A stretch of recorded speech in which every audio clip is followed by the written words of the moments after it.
Bismillahirrahmanirrahim. Assalamualaikum warahmatullahi wabarakatuh.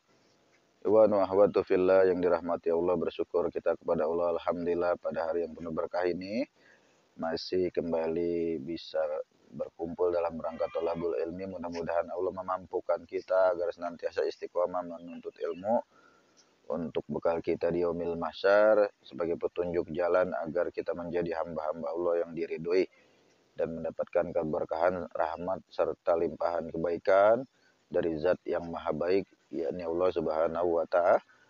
Salawat dan salam tidak lupa kita panjatkan pada junjungan kita Nabi besar Muhammad sallallahu alaihi wasallam yang telah berjuang bersama keluarga dan sahabat-sahabatnya, sehingga dengan dakwahnya kita menjadi hamba-hamba Allah yang senantiasa meyakini kebenaran ajaran Islam sampai akhir hayat hidup kita. Iwan wa akhwatu fillah yang dirahmati Allah.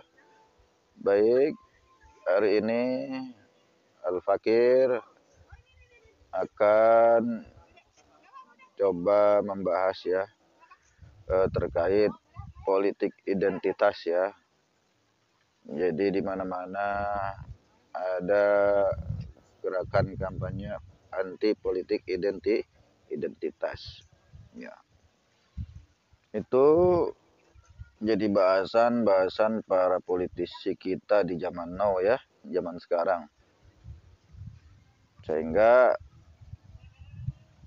kampanye anti politik identitas ini menjadi menyulitkan umat Islam untuk bisa berdakwah secara kafah, secara menyeluruh terkait dengan ajaran Islam. Karena memang Islam itu adalah ajaran yang sumul, ajaran yang kafah, yang memiliki ajaran yang lengkap ya. Jadi nggak cuma ngomongin sholat, puasa, zakat, haji, syahadat, rukun iman, rukun Islam, nggak bicara iman, takwa aja. Tapi ada pembahasan lain terkait hukum-hukum publik, hukum yang harus diterapkan oleh negara, itu ada dalam Islam. Maka menjadi sulit bagi umat Islam mengkampanyekan politik Islam yang hakiki ya, yang sesuai dengan ajaran Islam. Nah, hal ini menjadi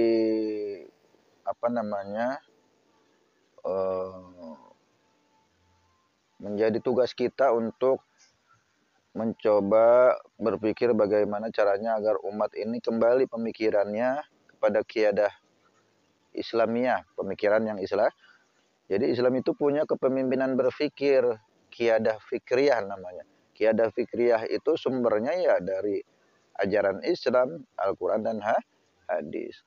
Nah, ketika ada pemikiran-pemikiran di luar Islam yang bertentangan dengan Islam, harusnya kita buang, termasuk politik anti-identitas. Karena memang seorang muslim harus menampakkan keislamannya dan tidak kemudian kita menjadi kompromi terus bermanis muka demi kemaslahatan bersama.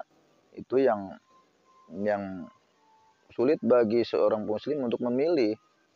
Ya memang udah ada konsekuensinya, pasti ada yang kontra, ada yang membenci kita, ada yang mencela kita. Dari dulu kan Nabi juga dakwah begitu, pegang teguh pada tauhid. Kan ada yang ngatain majnun, ngatain tukang sihir, mecah belah masyarakat kafir Quraisy saat itu. Yaitu yang memang jadi konsekuensi kita, jadi resiko dakwah kita saat kita memegang teguh ajaran Islam secara kafah ya.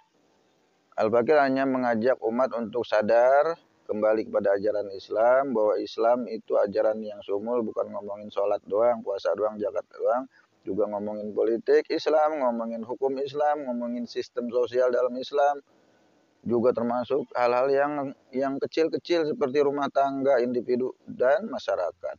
Nah, hukum-hukum publik yang sifatnya kolektif yang memang harus dijalankan negara itu memang ada dalil-dalilnya dalam Al-Quran dan hadis yang nggak perlu kita bahas sekarang ya, karena panjang, karena kita konten singkat. Kita bisa bahas nanti kemudian hari ya. Mudah-mudahan ada waktu untuk membahasnya. Maka sebagai seorang muslim patutnya, pantasnya ngikutin ajaran Islam, ya. Enggak kemudian terpengaruh oleh politik-politik sekuler yang tidak bersumber dari Islam. Ayatnya cukup 2 aja udah jelas kok. Allah memerintahkan umat Islam untuk kafah, untuk menampakkan identitas kemuslimannya. Dalam surat Ali Imran ayat 102, para khatib Jumat sering nyampein ya. Bunyinya auzubillahi minasyaitonirrajim. Bismillahirrahmanirrahim. Ya ayyuhalladzina amanu taqullaha haqqa tuqatih wa la tamutunna illa wa antum muslimun. Hai orang-orang beriman, bertakwalah kamu dengan sebenar-benarnya takwa dan janganlah kamu wafat mati dalam keadaan melainkan keadaan Islam. Nah, gitu. Bagaimana Allah mau menerima keislaman kita ketika kita menanggalkan keislaman kita saat kita memperjuangkan hukum-hukum di tengah-tengah masyarakat. Padahal dalam Islam banyak perangkat-perangkat hukum yang menyelesaikan problematika di masyarakat.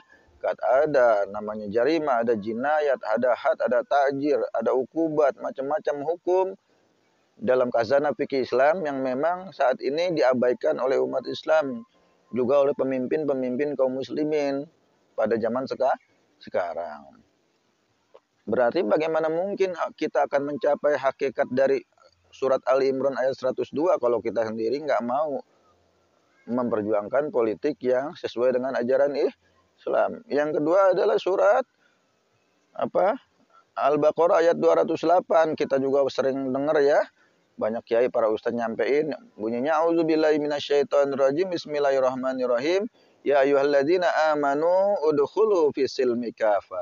Orang yang beriman masuklah Islam secara keseluruhan. Wala tattabi'u khutuwati syaiton.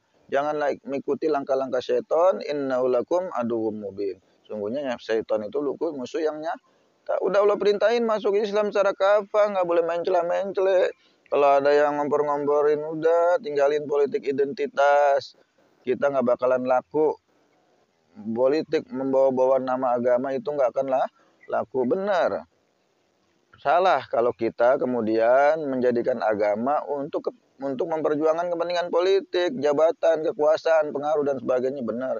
Tapi kalau agama itu kita gunakan dalam berpolitik dalam rangka membumikan ajaran Al-Quran, membumikan ajaran Islam, memang itu kewajiban. Udah menjadi perintah Allah untuk kaum muslimin, ya. Itu aja ya. Al-Fakir tidak membuka ruang diskusi dan sebagainya karena pasti akan terjadi perdebatan yang panjang yang memang saat ini Al-Fakir ingin menghindari segala bentuk perdebatan ya, kecuali hal-hal yang sifatnya memang urgen dan penting, kecuali hal-hal yang sifatnya bukan urgen ya, artinya remeh temeh lah, bukan perkara-perkara yang pokok, bukan perkara-perkara prinsip ya. Mungkin itu aja yang bisa Al-Fakir sampaikan. Mudah-mudahan manfaat ya. Mari umat Islam kembali pada ajaran Islam. Ketika kita memilih pemimpin pun harus melihat dari sudut pandang Islam. Segala hal yang ada di dunia ini terkait dengan masalah-masalah kehidupan kita di sekitar kita, di negara kita, harus melihatnya dengan sudut pandang Islam. Dengan menggunakan qiyadah fikriyah. Qiyadah fikriyah kita adalah Al-Quran dan hadis. Kepemimpinan berpikir kita adalah Islam. Bukan sekulerisme, bukan sinkretisme, bukan jalan kompromi dan sebagainya. Ya, itu yang bisa Al-Fakir sampaikan. Mudah-mudahan manfaat. Jika ada yang kontra juga nggak masalah. Ya, Al-Fakir biasa menerima perbedaan. Kalau ada yang belum terima juga nggak apa-apa. Namanya juga dakwah. Pasti ada yang pro dan kontra. Kita nggak perlu marah, nggak boleh saling benci, nggak boleh saling hujat. Perbedaan itu tetap harus ada. Bukan harus perbedaan itu ya pasti ada. Tapi yang penting kita tetap walaupun berbeda-beda dalam segala pemikiran dan sikap ya. Wallahul hadi ila syiratil mustaqim. Assalamualaikum warahmatullahi wabarakatuh.